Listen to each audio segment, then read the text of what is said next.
Bonjour, bienvenue. Aujourd'hui, une nouvelle vidéo. Aujourd'hui, une recette un petit peu particulière, les amis. Aujourd'hui, je cuisine pour Sirius. Alors, je vous le montre. Voilà, c'est mon petit chien, Sirius, parce que, en fait, je me suis rendu compte, toutes les semaines, on lui donne des... Enfin, ça arrive qu'on lui file des petites friandises. Ce qu'il aime bien, c'est le poulet séché. Voilà, ça fait comme... C'est comme de la viande séchée de bœuf ou de quoi que ce soit, sauf que là, c'est du poulet. Alors, ça coûte 3-4 balles le paquet. Et je me suis rendu compte, en regardant les prix au kilo, que le petit paquet de poulet à 3-4 balles, si on le remet au kilo, c'est quand même entre 60 et 100 euros le kilo. Donc là, je me suis dit, ça fait cher pour du poulet. Je pense que c'est des poulets qui ont des chaussures en or, hein, ces bestioles-là. Hein.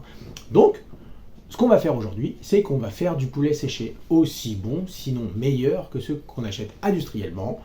On va pouvoir... C'est pas le poulet séché, là. On va pouvoir donc faire cette recette, la conserver et la donner au chien. Il va se régaler, ça sera sain. Vraiment, on y mettra ce qu'on veut. Et en plus, alors, je fais ça avec le four de la maison. Hein, j'ai pas de déshydrateur. Donc, je vais faire ça avec le four de la maison. Ça va durer entre 3 et 4 heures. Alors, rassurez-vous, hein, l'électricité, voilà, je vais vous dire tout de suite, je leur dirai en fin de vidéo, ça coûte pas grand-chose un four. Hein. Mon four, il fait 2000 watts. Je vais chauffer à 100 degrés. Donc, il va pas consommer 2000 watts pendant tout ce temps-là. Et le kilowattheure, c'est-à-dire 1000 watts pour un four, c'est 17 centimes. Donc ça va faire une trentaine de centimes par heure. Voilà ce que ça coûte un four à 100 degrés. Donc vous voyez, 3 x 4, 12. Allez, 1 euro, ça va me coûter en électricité. Hein. Donc c'est pas ça qu'il faut qu'il vous arrête, les amis. Hein. C'est parti pour les ingrédients. Il va donc nous falloir des morceaux de dinde. Là, j'ai du blanc de dinde. Alors évitez où il y a les os, tout ça, parce que ça c'est pluche, c'est le bazar. Là, c'est du blanc de dinde qui a l'air plutôt sec. Donc, je vais me servir de ça. Il y en a 782 grammes.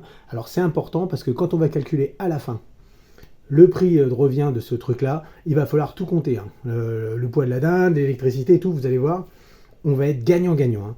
Un petit peu d'huile d'olive, je dirais une cuillère à soupe d'huile d'olive. Et si vraiment le chien, la petite bête, elle est difficile, un bouillon de cube. Moi, je l'oublie, mon chien les mange très bien comme ça, il s'en régale, donc il n'y a pas besoin de mettre de bouillon de cube. C'est pas la peine de saler plus qu'il n'en faut. La première chose à faire, ça va être découper les morceaux de viande. Donc là, j'ai de la viande qui fait à peu près 1 cm d'épaisseur, surtout d'un côté. Donc moi, ce que je vais faire, je vais la découper pour qu'elle fasse environ la moitié. Alors, comme c'est pas simple de découper, comme ça, je vais essayer de découper en biais. C'est-à-dire, je vais partir de ce morceau-là et je vais tailler en biais.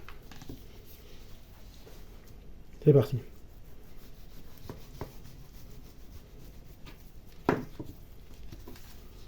Voilà, comme ça, là, j'ai des morceaux plus fins.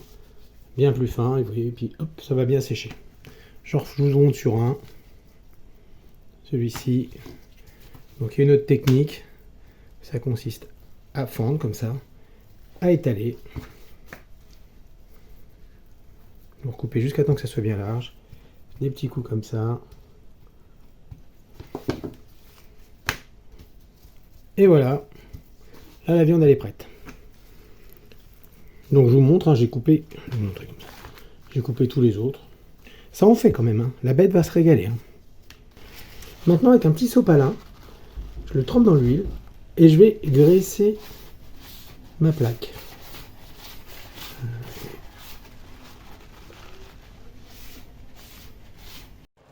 Alors j'ai préchauffé mon four à 100 degrés. J'étale mes morceaux de poulet sur ma plaque, tant bien que mal. En dessous de la plaque, j'ai mis mon lèche-frite. Alors ça va se saisir, hein, ça va réduire, c'est sûr. Hein.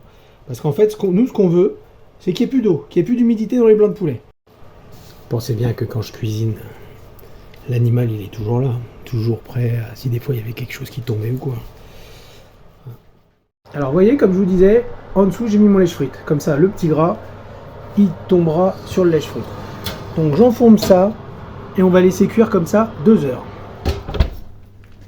Rien n'empêche de jouer avec son chien pendant que ça cuit. Hein. N'hésitez pas surtout, il adore ça. Coquin petit filou.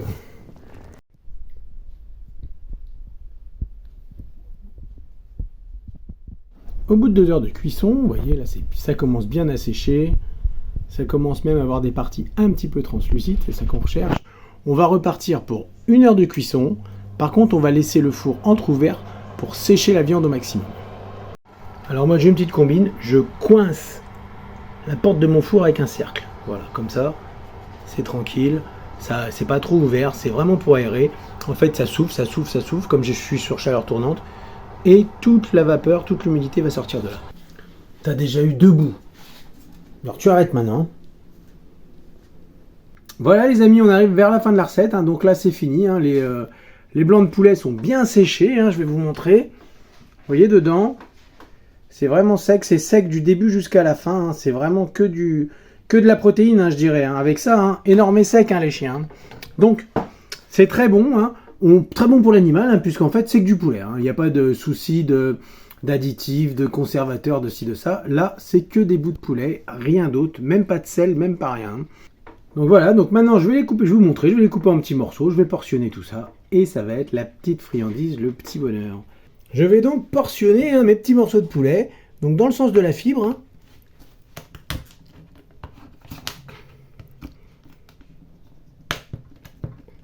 Parce que bon, il faut que ça reste des friandises, hein. Voilà donc mon produit fini les amis, hein, que j'ai découpé devant vos yeux, ébahi j'imagine. Donc là, j'ai 335 grammes. Donc il faut savoir que bien souvent, quand on achète du blanc de poulet, comme ça, sec, pour les animaux, c'est vraiment du blanc de poulet avec des additifs. Il y a environ 10 à 15% d'additifs sur le poids fini. Donc il faut rajouter aisément une valeur qu'on ne trouvera pas ici, puisque c'est que de la viande, que de la protéine, que du blanc de poulet. Donc j'ai calculé, hein, même avec le prix le plus bas au kilo que j'ai trouvé dans mon animalerie, j'en ai en gros pour 20 euros. Donc vous voyez, je vous rappelle que ça m'a coûté que 5 euros. Donc voilà, je gagne 15 euros sur la petite boîte, donc c'est vraiment intéressant. Alors pour ce qui est du four, parce qu'il faut rajouter donc le prix du temps de cuisson, donc moi je suis à 2 heures plus 1h30, 3h30, allez 4 heures, on va dire 4 heures de four. 4 heures de four, mon four il fait 2000 watts. Donc le kilowattheure EDF, il est actuellement hein, à 17 centimes, donc 17, 30, 60. Il faut rajouter 60 centimes, voilà. Donc là, on en a pour 5,60 € avec le temps de cuisson, avec l'électricité que mon four a consommé pour faire sécher cette viande. Donc vous voyez, c'est vraiment raisonnable. Il ne me reste plus qu'à vous souhaiter une bonne journée. Et surtout, n'hésitez pas, hein, si vous voulez d'autres recettes de friandises pour chiens, des petits biscuits, des trucs comme ça, n'importe quoi, demandez-moi, moi je le ferai. De toute façon, je les filmerai puisque je les fais. C'est des choses que je fais, donc ça ne me coûte rien de les filmer. Et puis si ça peut partager, si ça peut faire plaisir à vos petites bêtes, moi, c'est que du bonheur. Allez, au revoir!